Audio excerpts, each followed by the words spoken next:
কী করে বান্দা? গত 5ই আগস্টের পরে, অর্থাৎ শেখ হাসিনার দেশ থেকে পালিয়ে যাওয়ার পরবর্তী যে অবস্থা চলছে, 5ই আগস্ট আর আজকে সেপ্টেম্বরের কত 6, 1 মাস হয়ে গেল। গতকালকে মাস ভর্তি মিছিল হয়েছে, শহীদি মিছিল। তার মানে 657 জনের মৃত্যুর খবর পাওয়া গেছে। হঠাৎ করে আবার নতুন করে আসলে একসঙ্গে 46টা লাশ পোড়ানোর খবর পাওয়া গেছে। পুড়িয়ে অঙ্গার করে রেখে দিয়েছিল, ওটা এখন জাহির হয়েছে। সংখ্যা তো আরও বেড়ে গেল। এমনি করে কোথায় যে কত লোককে মেরেছে ঠিক ঠিকানা নেই। পুলিশের গুলিতে সব মরেছে। দিন দিন সংখ্যা বাড়তেছে, এজন্য বলা গেছে শহীদি মাস। যাই হোক, অসংখ্য মৃত্যুর বিনিময়ে যে অবস্থায় এখন সৃষ্টি হয়েছে, এখন সরকার ভাবছে একটা সংবিধান রচনা করতে হবে। 72-এর ভারতের বানানো সংবিধান দেশে চলবে না, মূলত চলবে 47 পর থেকে। 47 এসেছিল শুধু ইসলামের স্বার্থে, ডোনেশন থিওরির উপরে ভিত্তি করে, হিন্দু মুসলিম দুই জাতিতত্ত্বের উপর ভিত্তি করে বিভক্ত হয়েছিল 47 সালে। 14ই আগস্ট পাকিস্তান, 15ই আগস্ট ভারত রাষ্ট্রের সৃষ্টি হয়। সেদিন যেটা ঘটে গেছে, এর পর থেকেই গণনা করতে হবে। 71 একটা ঘটনা মাত্র, 71 কোনো ব্যাপার নয়। কারণ এটা সম্পূর্ণ ভারতের ইঙ্গিতে 25 বছরের গোলামী চুক্তি মাথায় নিয়ে 4টে শিরকি মতবাদকে ঢুকিয়ে দিয়ে ওই সংবিধান বানিয়ে দিয়েছিল ভারত। বাংলাদেশে এই সংবিধানের উপরে কোনো গণভোটও হয়নি, দেশের লোক কোনো সমর্থনও দেয়নি। যারা 71 যারা করেন, তারা ইতিহাসের ছাত্রদেরকে ধোঁকা দিতে চান। আমরা 47-এর সময়ের জন্ম, 48-এর দিন আমরা বাংলাদেশ দেখিয়ে আসতেছি, পুরো পাকিস্তান। কোনোদিনও এই ধর্মনিরপেক্ষবাদ, জাতীয়তাবাদ, গণতন্ত্র, এই সমস্ত শিরকি মতবাদের নাম কখনো আমরা শুনিনি। গণতন্ত্র চিলাচিলি করছে সবাই। গণতন্ত্র মানে কি? মানুষ তো বলে তাই। তো আল্লাহ করে যাবে কোথায়? গণ মানে মানুষ না, নাম দিয়েছে গণ প্রজাতন্ত্রী। প্রজা বলছে আবার রাজাকে। এটা জগা খিচুড়ি মতবাদের নাম গণপ্রজাতন্ত্রীর কথা। এই কথাটাই জগা খিচুড়ি। প্রজা বলতে রাজা থাকতে হবে না, রাজা তো বাংলাদেশে নেই। ওদের নাম দিয়েছে গণপ্রজাতন্ত্রী। এখন মুখরোচক নাম। প্রশ্ন করি এর অর্থ কী, কেউ উত্তর দিতে পারবে না। যদি গণতন্ত্রের অর্থ কী? জনগণের তন্ত্র। জনগণটা কে? পাগল ছাগল সবাই জনগণ। এটা পাগল হারিবার চাল দিয়ে গেল, ও কি জনগণের একটা অংশ? ভোটের দিন যে একটা সিলমিতে চলে আসবে, হয়ে গেল। পুঁটি মাছ আর ইলিশ মাছ এক দল, 1000 টাকা কেজি আর 5 টাকা কেজি। এর নাম গণতন্ত্র? এই যে তন্ত্রই না। এরপরও দলতন্ত্র। আমি একটা দল, তুমি একটা দল, ওই একটা দল। তার নাম বলতে হবে যে দলটা ক্ষমতায় একটু যাওয়ার সময় একটু বেশি সংখ্যাগরিষ্ঠ পেল, সে যা বলে তাকে মানিয়ে নিয়েছে। তো গণতন্ত্র এটা দলতন্ত্র। এক দলের ইঙ্গিতে সব মানুষকে চলতে হবে। দলতন্ত্র নাম হয়েছে গণতন্ত্র। প্রজাতন্ত্র আসলে নেই কোনো রাজা, রাজতন্ত্র। এটা কী তারা নিজেরাই বলতে পারে না। এতে বোঝা যায় দেশটা পাগলে চালাচ্ছে। এদের 2 পাগল বলে দেখে আমরা নিজেরা নিজেদের পরিচয় দিতে পারে না। এই পর্যন্ত 16 বার সংসদ হয়ে গেছে। রিমান্ডে আমাকে জিজ্ঞেস করছে, আপনি সংবিধান মানেন না? কেন মানব না? ওই যে আপনি তবলিগ ইসলামের বক্তৃতার সময় বলেছেন কোরআন ও সহিহ হাদিসের বিপরীতে আমরা কিছুই মানি না। যদি এমনকি যদি দেশের সংবিধানের বিরুদ্ধেও হয়, এই ওটা বলেছে না, এই ও বলাতে আমি খুব দায়ী হয়ে গেছি। তো স্যার আপনি বললেন, তো অবশ্যই কিসের সংবিধান তোমাদের ওটা? তোমার সংবিধানে 16 বার, তোমার 14 বার পরিবর্তন হয়েছে, আর আমার সংবিধানে 1400 বছরে একবারও পরিবর্তন হয়নি। স্যার সে আবার কোনটা? ও আপনি তা জানেন না, মুসলমান না? তাই তো, আপনি কোরআনে পড়েন না? হ্যাঁ পড়ি তো। কোরআন কি পরিবর্তন হয়েছে? তা হবে কেন? তা তো বুঝতেই পারছেন, আমার সংবিধানে 1400 বছরে একবারও পরিবর্তন হয়নি, আর আপনার সংবিধানে এই কয়েক বছর হয়েছে, এর মধ্যে 14টা পরিবর্তন হওয়া শেষ। তো ওই সমস্ত ফালতু মানব না আমরা। উত্তর দিতে পারে না, কিন্তু বদমাইশ করতে ছাড়ে না। আজকেও সে একই প্রসঙ্গে এসে গেছে, আবার নতুন সংবিধান হবে। সব দল বলছে এই সংবিধান চলবে না। তো চলবেটা কি? এ আর উত্তর দিতে পারছে না। এখন এক এক রকম দিচ্ছে। একটা দল যার কোনো অস্তিত্ব নেই দেশে। জিয়াউর রহমানের সঙ্গে একসময় যুদ্ধ করেছেন, জিয়াউর রহমান থেকে বেরিয়েছেন, তার নামের গোড়ায় কর্নেল আছে। তিনি ওয়ান ম্যান ওয়ান পার্টি বললে হয়। তিনি 283টা সংসদ, 83টা ধারা দিয়েছেন সংবিধান বানানোর জন্য। তো 83 জন লোকই নেই, 83 ধারা দিয়ে বসে আছে।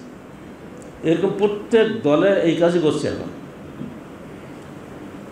দিচ্ছে, সরকারকে বুঝাচ্ছে এইটা করেন। প্রত্যেক চাচ্ছে তার মতো যেন সরকার চলে না। আহলে হাদিসরা কোশ্চিনকাল কোরআন এবং হাদিস ছাড়া, কোরআন সুন্নাহর বাইরে কোনো সংবিধানকে গ্রহণ করে না। আমরা জানি আমাদের এক বক্তব্যের পক্ষে বাংলাদেশে যদি একজন লোক যদি নাও হয়, তথাপি আল্লাহ তো সাক্ষী থাকবে। আমরা তিনভাবে বলে দিচ্ছি, বাংলাদেশের সংবিধান হবে ইসলাম, এবং ইসলাম অর্থ পবিত্র কোরআন এবং সহিহ হাদিস। ইসলাম অর্থ বানোয়াট রাহে কিয়াস নয়। আমাদের ইতিহাস মনে পড়ে, আপনার 3টি মতবাদ বইটি পড়ে দেখবেন, সব বলা আছে আমার সেখানে। 1957 সালে 58 সালে আইয়ুব খান ক্ষমতা আসার পরপরে উনি বললেন, আপনারা একটা সংবিধান করেন, দেশের একটা আদর্শ প্রস্তাব দেন। শেষকালে দেশের 19 জন শ্রেষ্ঠ আলেম মিলে একটা আদর্শ প্রস্তাব তৈরি করলেন। সেখানে আহলে হাদিসের 2 জন ছিলেন। তারই পরে এসে বলেছেন বাংলাদেশ বাঙালি যে কোরআন ও সুন্নাহ ভিত্তিক শাসন হবে। এই কোরআন সুন্নাহর কথা লিখতে আমাদের গরম হয়ে গেছে। 3-4 দিন বৈঠক করে এই 19টা দলের আলেমদেরকে এক করা যায়নি। কোরআন সুন্নাহর কথা লিখতে তারা রাজি নয়, কিন্তু অবশ্যই তারা রাজি হলো, যুক্তির প্রেক্ষিতে রাজি হলো। আর পরদিনই পত্রিকা বেরিয়ে গেল। সেসব পত্রিকা কার্টুন, উর্দু, অস্কার সব আমার রেকর্ডে আছে, আর ভাষা সব পাবেন আপনি। পরের দিনই বেরিয়ে গেল মৌলানা মওদুদির পক্ষ থেকে, पाकिस्तान में इस्लामी हुकूमत सिर्फ फ़िक़्ह हनफ़ी की बुनियाद पर हो सकती है। पाकिस्तानी इस्लामी हुकूमत হবে सिर्फ হানাফি ফিকের ভিত্তিতে। হলো কী হলো, ঐক্য হবে? আমার কি সবাই হানাফি নাকি? চিন্তা করেন, উনি দেখলেন যে দেশে হানাফির সংখ্যা বেশি, আমাকে ক্ষমতায় যেতে গেলে তো হানাফিতে ভোট লাগবেই। এই জন্যে আগের দিন সই করলো, পরের দিন তার বিপরীত বলে দিল। বাস তার পরের দিনে শিয়ারা একটা বিবৃতি দিল, पाकिस्तान में इस्लाम के बुनियाद फ़िक़्ह जाफ़रिया के बुनियाद पर हो सकती है। पाकिस्ताने इस्लामेर शासन হবে জাফরি ফিকহের ভিত্তিতে। জাফর সাদেক হলেন শিয়াদের একজন ইমামের নাম। গেল ঐক্য ভেঙে খান হয়ে গেল। তখন আহলে হাদিসের পক্ষ থেকে বলে দেওয়া হলো যে আলেমদের কথা যদি এরকম রাতারাতি পরিবর্তন হয়ে যায়, সে দেশের ভবিষ্যৎ আর কী হবে? হয়নি। পাকিস্তান হলো ইসলামের নামে প্রথম প্রেসিডেন্ট হলেন শিয়া, এবং আইনমন্ত্রী জাফরুল্লাহ খান হলেন কাদিয়ানি। কাদিয়ানি কি মুসলমান? আজও পর্যন্ত কাদিয়ানিদেরকে অমুসলিম ঘোষণা করার সাহস কারোর হয়নি। অথচ কাদিয়ানি বাংলাদেশ খুঁজে পাওয়া যাবে না। পঞ্চগড় যেই তার জমি জমা কিনতেছে, বদমাশি করতে পেরেছে। বাহাই বলে খুঁজে পাওয়া যায় না। রাজশাহীতে বানিয়েছে টাকার জোরে। অথচ এদের নামে কত হলো ক্ষমতা আজ পর্যন্ত গত 70 বছরের মধ্যে কোনো গভর্নমেন্ট তাদের মধ্যে কোনো কিছু করতে পারেনি। কোটির জোর আছে, আমেরিকার জোর আছে, ইহুদি নাসারাদের জোর আছে। ওইটি আল্লাহ বলছেন, এখানে দেখো তোমাদের কাছে ইলম অর্থাৎ আল্লাহর ওহী এসে যাওয়ার পরেও কেবল পরস্পরের হঠকারীদের বসে তোমরা এগুলো অমান্য করো। কেটা করবে তা বলে দিচ্ছেন। এই উতুল কিতাব কারা? ইহুদি নাসারারাই এগুলো তোমাদের বিরুদ্ধে সবসময় করবে, কিন্তু তোমরা তোমাদের পথে দৃঢ় থাকো। আজকের বাংলাদেশ যে পরিস্থিতির শিকার হয়েছে, ওই একই অবস্থায় পড়ে গেছে। ছেলেরা তাদের তারুণ্যের জোশের মাধ্যমে এদেশ থেকে একটা বিরাট অচলায়তন ঘটিয়েছে, কিন্তু তারা তো সংবিধান করবে না। সংবিধান করবে তো সংবিধান বিষয়ের পণ্ডিতরাই তো করবে। পণ্ডিতদের মাথাতে গোলমাল। এই ইউনিভার্সিটির ল পড়া, ও তো কী শিখবে? ইউনিভার্সিটির ল তো কারা বানিয়েছে? এইসব পণ্ডিতরা তো বানিয়েছে। আমি কত লয়ের ছাত্র ছিলাম ঢাকায়, সেন্ট্রাল ল কলেজের ছাত্র ছিলাম। বই সব গাদা করা যায়, পড়া আমার শেষ। কী পড়বো? সব বানোয়াট আইন, সব কোরআন হাদিস বাদ দিয়ে সব আইন চলবে। তারা করেছে যুগের প্রেক্ষিতে, তাদের হিসাব ঠিক আছে। আল্লাহর হিসাবের সঙ্গে তাদের হিসাব মিলবে না। আর এই কারণেই আহলে হাদিস আন্দোলন বাংলাদেশ 3 ভাষায় বলে দিতে চায়, আপনারা যাই করেন খালি একটা লাইন লেখেন, পবিত্র কোরআন ও সুন্নাহ হবে দেশের আইনের মূল উৎস, আর কোনো না লিখলেও চলবে, সব বাদ দেন, এই একটাই যথেষ্ট। এর বিপরীতে যদি কেউ বলে সে বাংলাদেশে খাওয়া পাবে না। কারণ এখানে যারা বলেছে আগে তারা না খাওয়া পার্টিতে চলে গেছে, আজ পর্যন্ত ওইসব দলের লোকেরা নেতৃত্বে যেতে পারেনি। ওই যে পুরনো শ্রেণী সবাই জানা আছে, আজও তারা তাই করবে। আর সবাই ঘুরে ঘুরে খালি বলছে এই আওয়ামী দুঃশাসনের কথা। বেটা, তার আগে যে দুঃশাসন ছিল সেগুলো যাবে কোথায়? আগে কি সুশাসন ছিল? অপারেশন ক্লিন হার্টের কথা ভুলে গেছে? আমাদের হাদিস ফাউন্ডেশন বিল্ডিংয়ের হিসাবকে আমরা জানি না কীভাবে সেখানে হয়েছিল, কীভাবে বিনা অপরাধে আমাকে ঘরতে বের করে নিয়ে চলে গেল রাত্রিবেলায়, 10টা মিথ্যা মামলা দিয়ে ঢুকিয়ে দিল কারাগারে। কারা করছে এগুলো? এগুলি বর্তমান সরকার করেছে না আগের সরকার করেছে? এ তো পাগলও জানে।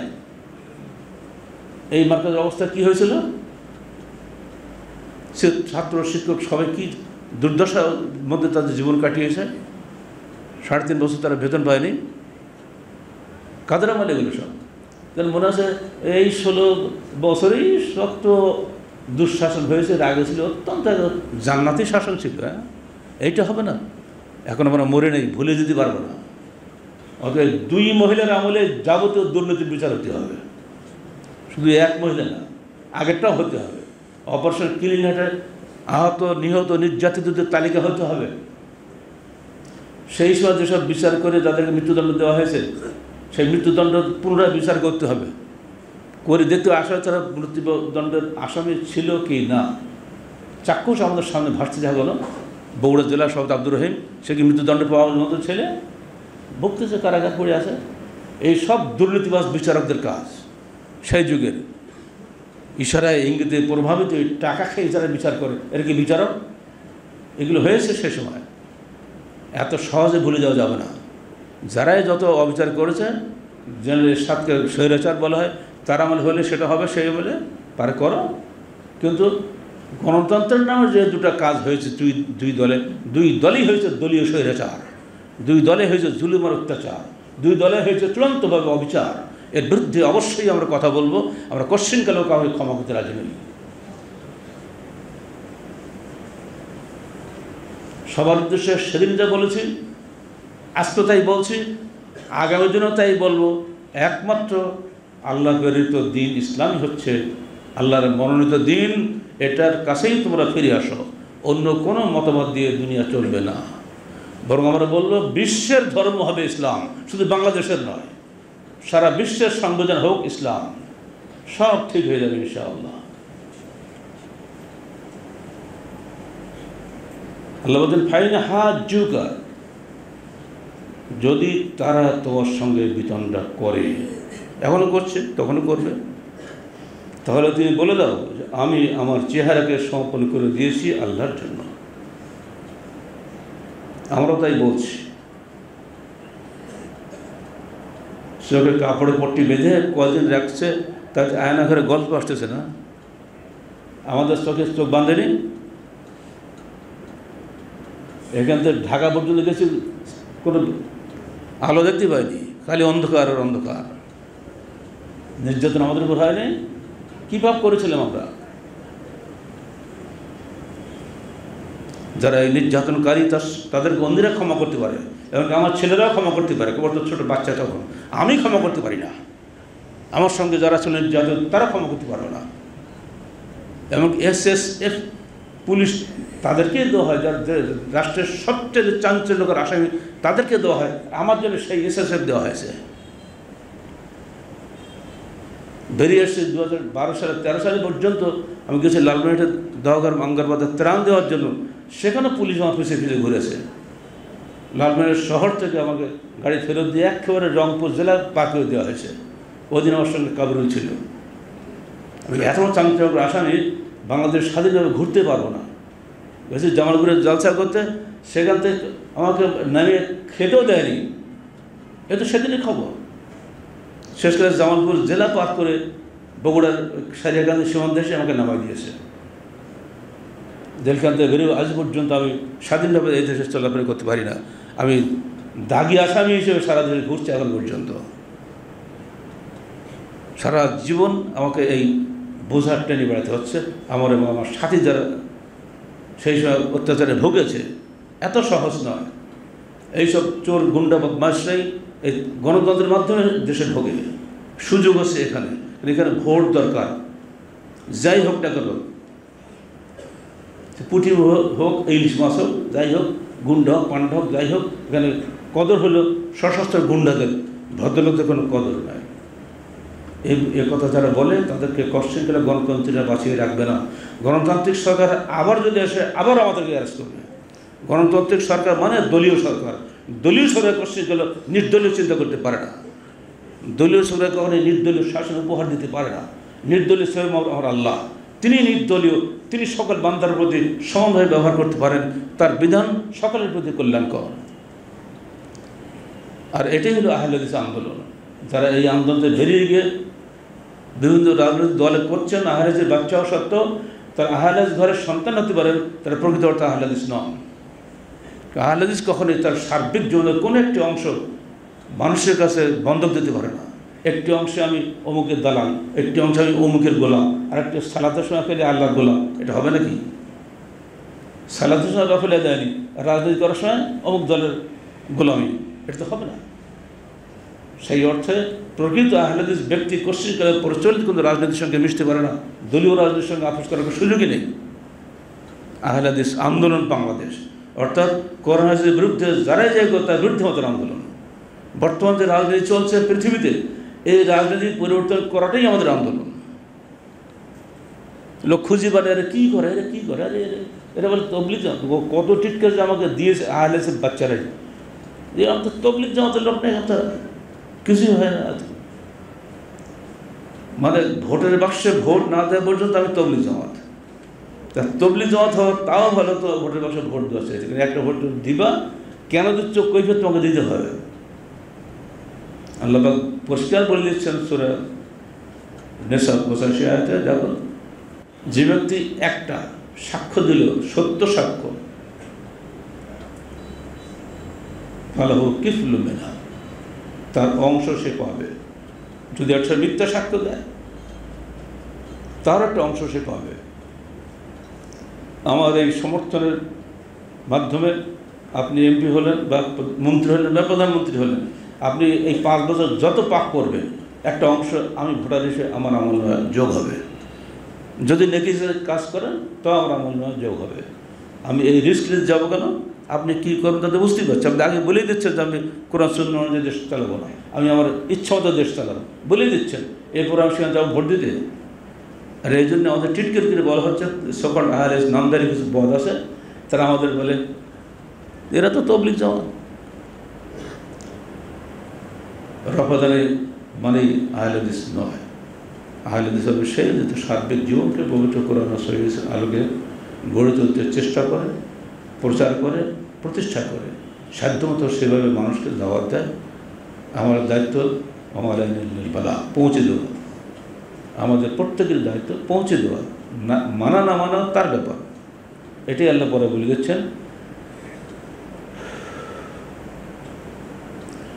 আর তুমি আহলে কিতাব ও মুশরিক উম্মীদের বলে দাও, তোমরা কি ইসলাম কবুল করলে? যদি না করে তবে তারা সরল পথ প্রাপ্ত, যদি করে তাহলে তারা সরল পথ প্রাপ্ত হলো। আর যদি মুখ ফিরিয়ে নেয় তাহলে তোমার দায়িত্ব কেবল পৌঁছে দেওয়া। এটি আমাদের দায়িত্ব। পৌঁছাতে তো হবে, গোপন রাখবো নাকি? ইসলাম যে বিশ্ব ধর্ম, ইসলাম যে মানুষের প্রতিপালিত একমাত্র দিন এবং আল্লাহর নিকটে মনোনীত দিন, এ কথা বলতে যেমন ভয় লাগে, তা আমার তো মরে যাওয়া দরকার। আমাকে তো বলতেই হবে। সবাই হজ করে না, আপনারা হজ একজন কয়েকবারকেই করা হয়। যারা হজ ব্যবসা করে ও তো প্রতি বছরই হজ করে, কিন্তু স্মৃতিগুলো মনে রাখা ভালো। আরাফার ময়দানে বিদায় হজের শেষ দিনে সন্ধ্যার সময় সর্বশেষ ঘোষণা ছিল এই আয়াত। ওমর ফারুক বলছেন, আমি দেখতে পাচ্ছি এই আয়াতটা কখন নাজিল হয়েছে, তোমার কি শুনবে? হ্যাঁ বললেন উনি, সন্ধ্যেবেলায় সূর্য ডুবছে, আল্লাহর পক্ষ থেকে আয়াত নাজিল হচ্ছে আল-ইয়াওমা আকমালতু লাকুম দীনাকুম, তারপর ওয়া আতমামতু আলাইকুম নি'মাতি ওয়া রাদিতু লাকুম ইসলাম দীনা। আজকে আল-ইয়াওম তোমাদের জন্য আমার দিনকে পরিপূর্ণ করে দিলাম এবং তোমাদের উপরে আমার নিয়ামতকে সম্পূর্ণ করে দিলাম এবং তোমাদের জন্য ইসলামের উপরে আমি রাজি হয়ে গেলাম। এই আয়াত সেদিন নাজিল হয়ে গেছে, আর একটা ফোঁটাও ঢোকানোর কায়দা নেই, একটা ফোঁটাও বের করার কায়দা নেই, পরিপূর্ণ হয়ে গেছে। এখান থেকে কোনো কিছু যোগ বিয়োগ করা যাবে না। আমরা এর বাইরে যা কিছুই করব কোনোটাই আল্লাহর কাছে গৃহীত হবে না। যেটা আল্লাহর কাছে গৃহীত না হবে সে কথা আমি করবো কেন? কবর কি তুমি আমার সাথী হবে? বাবার কবরে ছেলে যাবে, ছেলে করে বাবা যাবে, এত সহজ নয়। দার্থিকভাবে আমাদের ঘোষণা দেয় বাংলাদেশের সংবিধান হোক ইসলাম, এবং সেটা হতে হবে পবিত্র কোরআন ও সুন্নাহর ভিত্তিতে। আর সুন্নাহ মানে সহিহ সুন্নাহ, এটা কার বলা লাগে না, কারণ বাজারে গিয়ে লিখেও পোকা বেগুন কিনে না। আমটা কিনতে গেলে ভালো দেখে কোথাও সিদ্ধির ভিতরে আসে কিনা। আম কিনতে গেলে যদি ভালো করে দেখতে হয় তো হাদিস মানতে গেলে ভালো হাদিসটা নিতে হবে, এটা বলাই লাগে না। কোরআন সুন্নাহ হবে দেশের সংবিধানের একমাত্র মূল, এবং তার ভিত্তিতে যে সংবিধান গৃহীত হোক। যারা যে ছাত্ররা জাতের সমন্বয়ক বলা হচ্ছে তারা আমাদের স্নেহের পাত্র, তাদেরকে বলে দিচ্ছি বাবা তোমরা একমত থাকো, কোনো ডাইনি ব্যাগ ঘুরবে না, তোমাদের মাধ্যমে দেশের অভ্যুত্থান ঘটেছে, তোমরা এই বলবে কোরআন সুন্নাহ হোক দেশের একমাত্র সংবিধান, আর তাহলে কোনো ভোটাভুটি লাগবে না। তোমরা বললে ওটা সবাই তোমাদের পিছনে পুরো এক কনসেনসাস আছে, সারা দেশ তোমাদের পক্ষে, ওদের কোনো ভোট লাগবে না, এমনিতেই হয়ে যাবে। জিয়া রহমান সাহেবকে ধন্যবাদ দিতে হয়, উনি যখন বিপ্লব করে ক্ষমতা এলেন উনি পরিষ্কার বলে দিলেন বিসমিল্লাহির রহমানির রহিম দিয়ে শুরু করতে হবে সংবিধান, ওসব অন্য কোন ফালতু ফালতু চলবে না। সেটা এখনও আছে, কিন্তু পরবর্তী কারা ক্ষমতা হলে তারা বাতিলকে দিল। বাতিলকে লাভটা কি? বিসমিল্লাহ বাতিল কি মরবে নাকি? এরশাদ সাহেব এসে করলেন ইসলাম হবে রাষ্ট্রধর্ম, করলেন বটে কিন্তু আমলে নেই এই পর্যন্ত। তো কাজটা করে গেছে ভালো, নামটা তো আছে, বিশ্বের 40টা দেশের রাষ্ট্রধর্ম হল ইসলাম। এটুকু থাকাতেও মানুষ অন্তত স্বস্তি পাইছে, কিন্তু উনি ইসলামের অনুযায়ী কোনো কাজ করেননি। বলবো তিনি তো ইসলাম জানতেন না, আর তাকে বলার মতো লোকও তো ছিল না, আর নিজেও জানতে গেলে যে পরিবেশ লাগছে পরিবেশ তখন ছিল না। যাই হোক, ভালো মতো বলবো না। এই মৌলিক প্রশ্নের জাতি কিন্তু সবসময় এক।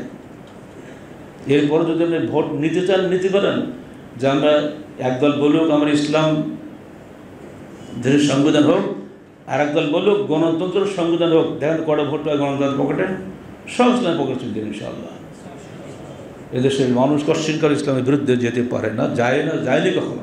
এমনকি জানাজার সময় রাইফেল ফুটে দিয়ে যায়, অনেক সময় মুক্তিযোদ্ধাদের সম্মানে রাইফেল ফুটে না, অনেকে রাইফেল ফুটে না, আমার সামনে আমি দেখছি থাপ্পড় দিয়ে রাইফেল সরাই দিয়েছে হঠাৎ থেকে, এ কি বেটা দোয়া দৌড় পর, কিন্তু না সরকার আইন করতে হয়ে গেছে রাষ্ট্রীয় সম্মান মানে রাইফেল ফুটানো।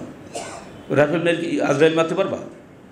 যত সব গর্ধব মাত্র আইনকে বানিয়ে থুয়ে দিয়েছে দেশে, এসে আলতু ফালতু করে দেশটা একদম পাগলের দেশে বানিয়ে ফেলেছে। এসব চলবে না। কোরআন এবং সুন্নাহর ভিত্তিতে আমার সার্বিক জীবন পরিচালিত হবে। খাওয়া দাওয়া, ওঠা বসা, মরা সবই ইল্লা সালাতি ও নুসুকি ও মাহিয়া ও মামাতি লিল্লাহি রাব্বিল আলামিন। আমার সালাত, আমার কোরবানি, আমার জীবন, আমার মরণ সব কিছু সির্ফ আল্লাহর জন্য, এখানে অন্য কারোর জন্য আমার কোনো আত্মনিবেদন হবে না। আল্লাহ পাক বাংলাদেশের সংবিধানকে ইসলাম হিসেবে কবুল করুন, এবং যারা এগুলো করছেন তাদের উদ্দেশ্যে আমাদের এই বক্তব্য যেন গৃহীত হয় আল্লাহর পক্ষ থেকে, আমরা আল্লাহর নিকটে সেই প্রার্থনা করছি। আকুলু কওলি হাযা আস্তাগফিরুল্লাহ লি ওয়া লাকুম ওয়া লিসাইরিল মুসলিমিন।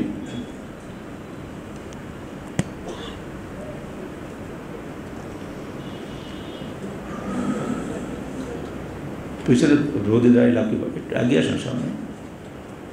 আলহামদুলিল্লাহ আলহামদুলিল্লাহ নাহমাদুহু ওয়া নাস্তাঈনুহু ওয়া নাস্তাগফিরুহু ওয়া নু'মিনু বিহি ওয়া নাতাওয়াক্কালু আলাইহি ওয়া নাউযু বিল্লাহি মিন শুরুরি আনফুসিনা ওয়া মিন সাইয়্যাতি আ'মালিনা মান ইয়াহদিহিল্লাহু ফালা মুদিল্লা লাহু ওয়া মান ইউদ্লিল ফালা হাদিয়া লাহু ওয়া নাশহাদু আন লা ইলাহা ইল্লাল্লাহু ওয়াহদাহু লা শারীকা লাহু ونشهد أن محمدا عبده ورسوله إن الله وملائكته يصلون على النبي يا أيها الذين آمنوا صلوا عليه وسلموا تسليما اللهم صل على محمد وعلى آل محمد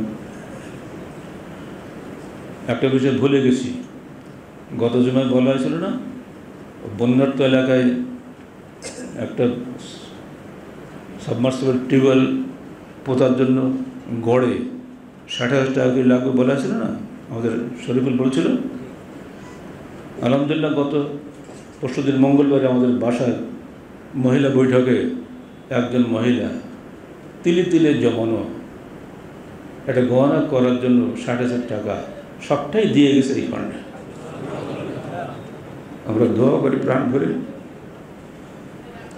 এরকম দিনদার মহিলা তাদের ঘরে আসে দুনিয়াতে তারা আখিরাত পেয়ে গেছে দুনিয়ায় তাদের ব্যস্ত হয়ে গেছে একটা মহিলার গহনার প্রতি কত আসক্ত আপনারা বুঝতেই পারেন টাকার নোটও পাল্টায়নি 1,000 টাকা নোটও আছে 500 টাকা নোটও আছে 20 টাকা নোটও আছে 100 টাকা নোটও আছে মানে ধীরে ধীরে ধীরে ধীরে জমিয়েছে তো বোঝা ওই টাকাগুলি ওইভাবে নিয়ে বাসায় দিয়ে দিয়েছে আমি শুনেছি বললাম তো ভাইদেরকে দান করবো যদি আজকে মরে যায় আল্লাহ এই ওসিলা আমাকে জান্নাতের ফেরদৌস নসিব করেন মহিলা যা বলেছে আল্লাহ সেটা কবুল করেন আপনাদের মধ্যে এর জন্য শিক্ষক আছে না সেখানে মহিলার কাছে এরকম বহু মা বোন আমাদের আছে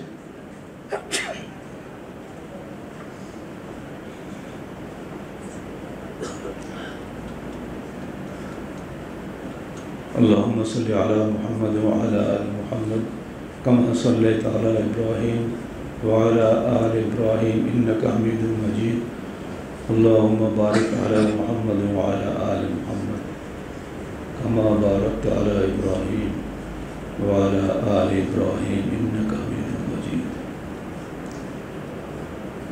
মসজিদটা পড়ে আছে দেখছেন না অবস্থা গরমে সবারই ঘাম ঝরছে তবু আপনারা বসে আছেন কষ্ট করে আল্লাহ পাক আপনাদের সর্বোত্তম জাযা দান করুন কিন্তু মসজিদটা হওয়ার জন্য যাদেরকে আল্লাহ সমর্থন সক্ষমতা দান করেছেন দয়া করে এগিয়ে আসেন অন্তত আগামী সম্মেলনের আগেই মসজিদটা যদি 1-2টা ফ্লোর হয়ে যেত 8 কোটি টাকা খরচ হবে ইতিমধ্যে 1-1.5 কোটি টাকা খরচ হয়ে গেছে কিন্তু বড় মসজিদ তো 6,500 স্কোয়ার ফিটের মসজিদ তো ছোটো নয় সময় লাগবে যেভাবে আল্লাহ ঘরটা হয় সেভাবে আপনারা এগিয়ে আসেন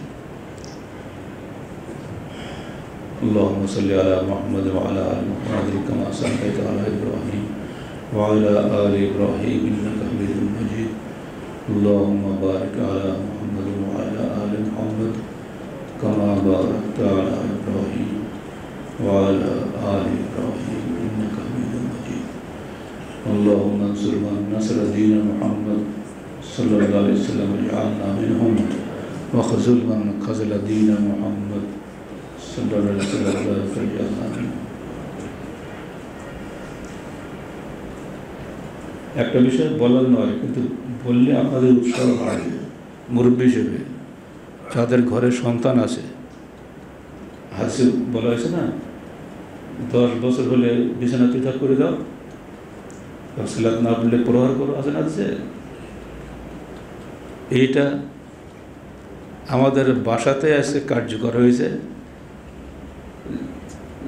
একেবারে যমজ ভাই বোন একদিনে ওরা ফজরের সালাত আদায় করেছে এবং 10 বছর হয়ে গেছে বলে খুশি হয়ে নানা হিসেবে আমি ওর দুজনের জন্য খুশি আল্লাহর কাছে 2,000 টাকা দান করলো আজকে শুধু আমার বাচ্চারা আজকে ফজর সালাত আদায় করতে গিয়েছে বাপ পিছনে কাতারে ছেলে হলে একদম ইমামের পিছনে আনন্দের কথা নয় এর চেয়ে আনন্দ কোনো নানার জীবন হতে পারে না আপনারা অনেকের নানা আছেন বাচ্চাদের উৎসাহিত করবেন যেন দেখো বাবা তুমি 10 বছর হয়ে গেছে আজ থেকে আর মায়ের কাছে বা নানির কাছে সুধি পাবা না তুমি আলাদা যাও মসজিদ ফজর সালাত আদায় করতে যাও উৎসাহ দিলে ওরা কিন্তু খুশি হবে তাই না এগুলো ইসলামী বিধানগুলো মেনে চলার জন্য পরিবার থেকেই আপনার গড়ে উঠতে হবে। এই স্কুল কলেজের ব্যাপার না এগুলো। পরিবার যদি এইভাবে গড়ে ওঠে, ইনশাআল্লাহ এই দেশ থেকে দিন তারা ক্ষমতা কোন বেটার হবে না। যতই আইন কানুন করে বুঝে বুঝে, আইন থাকবে আইনের ঘরে, কিন্তু দিন থাকবে আমার ঘরে, কেউ ঠেকাতে পারবে? মৃত্যুর আগ পর্যন্ত ইসলাম শেষ করার ক্ষমতা কারণ নাই। এটা আল্লাহর দিন, আল্লাহ হেফাজত করবে। আপনাদেরকেও বলছি, এটা কিন্তু ক্রেডিটের কথা নয়, খালি আপনাদেরকে শেখানোর জন্যই বললাম, কারণ গর্ব অহংকার নয়। আপনাদের ঘরে যে এরকম সন্তান তৈরি হয়ে যায়, 7 বছর হলে সাথে নিয়ে যাচ্ছেন, 10 বছর হয়েছে পৃথক করে দিলেন, এখন তোমার আজ থেকে ফজর সালাত মসজিদে পড়তে হবে, বাচ্চা শুরু হয়ে গেল। তাহলে ওদের মধ্যে আনন্দের সৃষ্টি হবে, উৎসাহ সৃষ্টি হবে সবার মধ্যে। ওরাই এবার আলোচনা করে, তোর 10 বছর হয়নি, তুই মসজিদ গেছিল আজকে, এইভাবে কিন্তু দিনটা প্রচার হয়ে যাবে। দেখবেন কত চমৎকারভাবে দিন বলে, দিন কায়েম করো, দিন কায়েম করো, রাষ্ট্র কায়েম করো। এই ধোকা দিয়ে দিয়ে দেশটা শেষ করে দিয়েছে। বাবা দিন কায়েম করতে নিজের ঘরে আগে কর, নিজের ঘরে আগে পর্দা কর, নিজের ঘরে আগে ছেলেপিলে শেখা, তারপর সব কিছু দিন কায়েম বাইরে হবে। এটা কেউ বুঝতে চায় না। আল্লাহ পাক আমাদেরকে সঠিক বুঝ দান করুন, এবং এইভাবে নিজের পরিবারের জীবন থেকে যদি আমরা দিন কায়েম করতে পারি, ইনশাআল্লাহ দেশে দিন কায়েম হবে, কেউ ঠেকাতে পারবে না। ইবাদাল্লাহ, اللهم صل على محمد وعلى آل محمد كما صليت على إبراهيم وعلى آل إبراهيم إنك حميد مجيد. اللهم بارك على محمد وعلى آل محمد كما باركت على إبراهيم وعلى آل إبراهيم إنك حميد مجيد. اللهم انصر من نصر دين محمد صلى الله عليه وسلم واجعلنا منهم، واخذل من خذل دين محمد صلى الله عليه وسلم ولا تجعلنا منهم. عباد الله رحمكم الله، إن الله يأمركم بالعدل والإحسان وإيتاء ذي القربى وينهى عن الفحشاء والمنكر والبغي يعظكم لعلكم تذكرون. واذكروا الله يذكركم وادعوه يستجب لكم ولذكر الله تعالى أعلى وأعز وأجل وأتم وأهم أكبر.